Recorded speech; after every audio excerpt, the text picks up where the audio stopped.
Inshuti z'ikiganiro ntayorwa, ikiganiro mukurikira muri benshi turabaramukije, tubahaye ikaze kandi tubifurije ubuzima bwiza. Muri kino kiganiro tugiye kubagezaho impamvu zigera ku 10 zatuma udashyiraho shene YouTube cyangwa udakoresha shene YouTube. Ubushize twababwiye ibyiza byo gushyiraho shene YouTube kandi ni byiza, bituma benshi batera imbere, bituma abenshi babona umwanya wo kuvuga ibitekerezo byabo. Ni byiza rwose n'abantu benshi barimo barayikora. Gusa twababwiye yuko tuzanababwira igice kibi.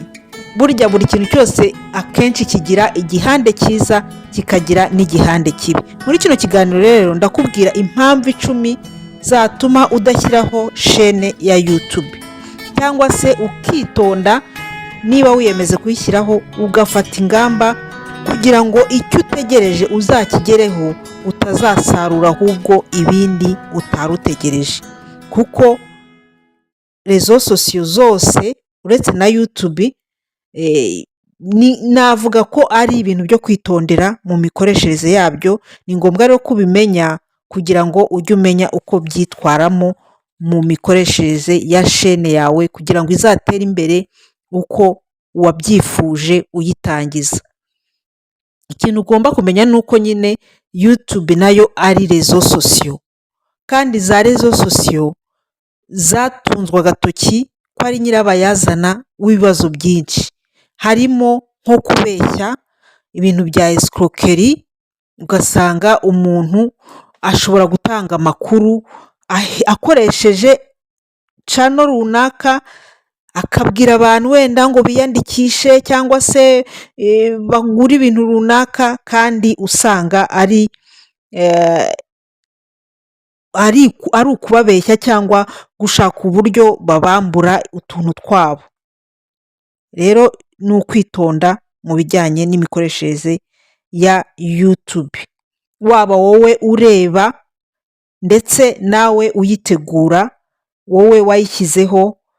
Ni byiza kwitonda mu mikoreshereze ya YouTube. Ikindi cyagaragaye ni uko muri rezo sosiyo zose kimwe na YouTube, abantu bashobora gukoresha amazina y'abandi, bakitwaza yuko wenda bakandikaho ngo nk'umuntu uzwi cyane w'umuyobozi cyangwa w'umusitari, agakoresha izina rye akakangurira abantu ati mumuhe amafaranga cyangwa mumfashe mu bintu runaka mu gikorwa ngiye gutangiza, kandi atari we, agakoresha amazina y'abandi. Kuko muri YouTube biremewe, ushobora gukoresha izina ry'umuntu,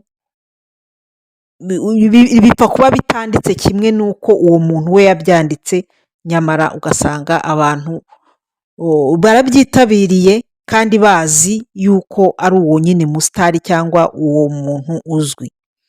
Abantu bashobora gukoreraho rero chantage cyangwa usurpation d'identité, abantu bakiba amakuru y'abandi cyangwa bakabiba n'ibintu byabo, amafaranga. Abantu bashobora gukoresha ibyo bita cyber harcèlement.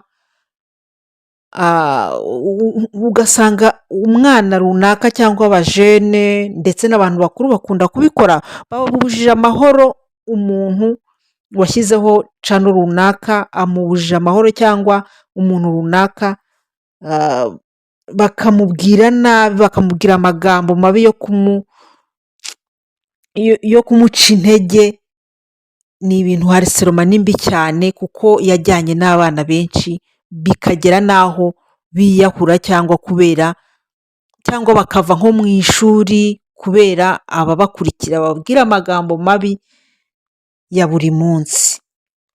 Ubundi rero nanone YouTube ishobora kuba umwanya wo gutanga amakuru atari yo, yaba wowe ufite channel cyangwa abayikurikira ugasanga bahigiye ibintu bitari byo, kubera ko haba hariho ibintu byinshi cyane kuri YouTube bisaba gucungura, bisaba gukora ubushakashatsi niba ari wowe ubitegura, aho gutanga amakuru atari yo.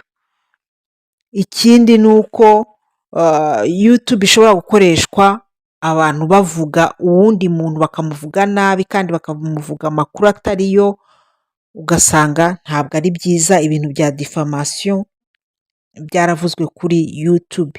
Ikindi nanone ni uko kuri YouTube yatunzwe agatoki ko ishobora kuba navuga nk'ikiyobyabwenge, ugasanga kirakoreshwa ku buryo burenze ubwagakwiye, noneho kandi bigatuma abantu badakora iyindi mirimo cyangwa n'izindi nshingano bari bafite.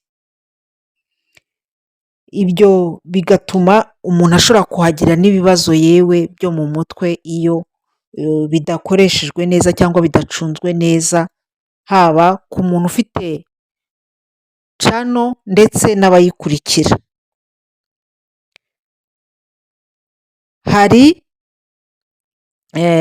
Niyo mpamvu ari ngombwa gucunga neza igihe abantu bamara kuri social media ndetse na YouTube ku buryo bw'umwihariko, kuko muri kino kiganiro turimo turavuga YouTube channel. Ikindi rero ni uko iki kirihutirwa cyane, kirakomeye cyane, ni uko kuri YouTube channel wabonye yuko abantu batangariza sije nyinshi zitandukanye, haba ibijyanye n'umupira w'amaguru, ibijyanye n'amakuru yo mu gihugu cyangwa se ayo hanze. Hari abahitamo kuvuga ibintu bijyanye n'ubuzima, imirire se, komedi n'ibintu bitandukanye, ariko basanze yuko bishobora gushyira ubuzima bw'umuntu ku giti cye, aribyo bita vie prive, mu kaga, cyane cyane iyo umuntu yahisemo kuvuga ku bijyanye n'ubuzima bwe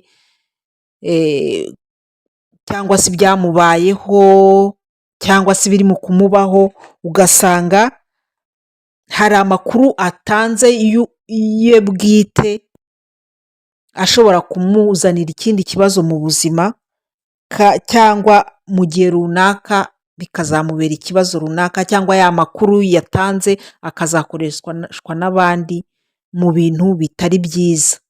Niyo mpamvu rero gukoresha social media ni byiza, ni ikintu kimwe.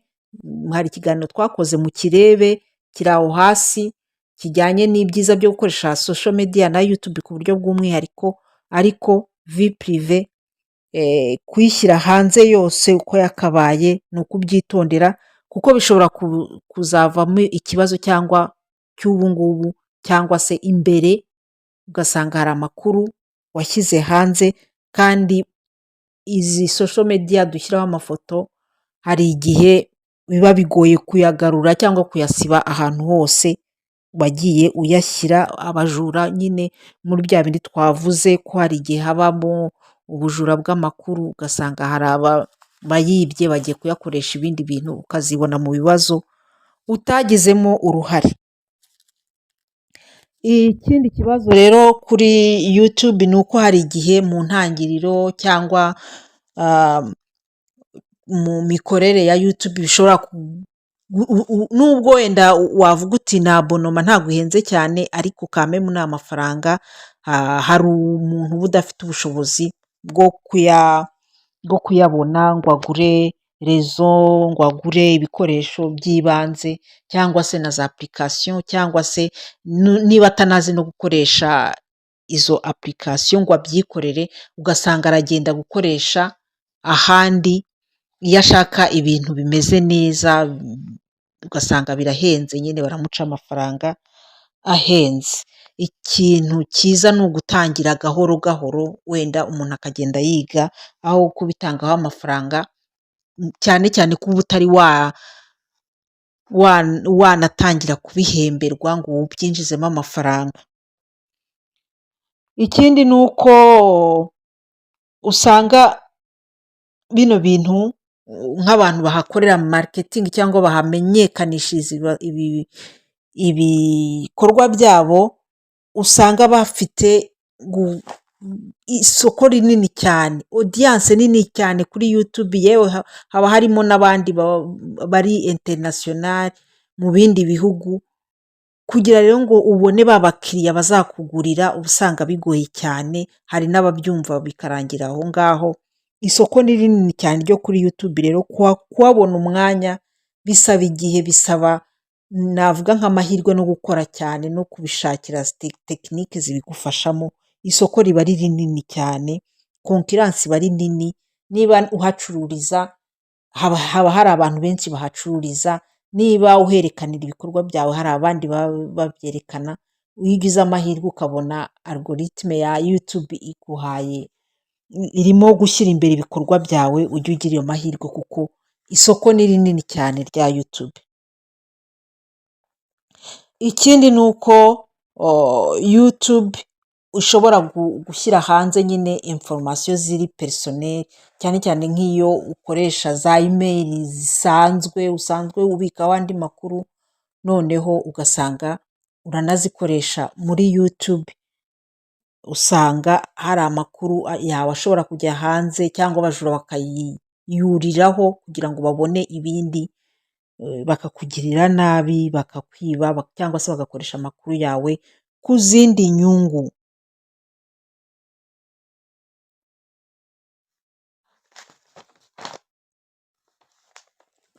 Ikindi ni uko kuri YouTube channel hari umwanya wagenewe commentaire. Uyu mwanya rero ubundi ni uwo gutangamo ibitekerezo, ni uwo kwereka umuntu ko mumukurikiye, ni uwo kubaza ibibazo kugira ngo abantu basobanukirwe. Ariko hari abawukoresha batanga ubutumwa bubi rwose, bakatuka nk'umuntu ukorera kuri YouTube, bakamubwira amagambo mabi, bakamubwira amagambo amuca intege, noneho ukabona ko bamufitiye ishyari. Hari nk'igihe baba bamufitiye ishyari cyangwa bashaka kumuca intege gusa, kandi nyamara we arimo aragerageza gukora, arimo aragerageza gusangiza abandi ubumenyi.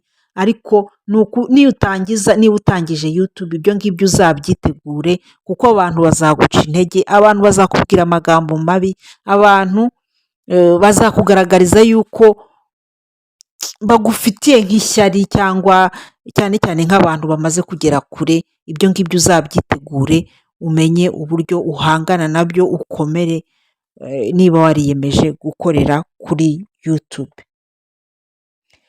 Abantu b'abagore nabo hari ikibazo kindi bakunda guhuriraho nabo kuri YouTube, ni uko ugereranyije n'abagabo, abagore abantu benshi mu bijyanye n'izo commentaire, abagore uba usanga abantu babataka, bakavuga, bakarenga ibyo bari mu kubabwira, ahubwo bakibanda uko abagore basa, uko bateye, ibyo bavuga, ugasanga bishobora kugukomeretsa.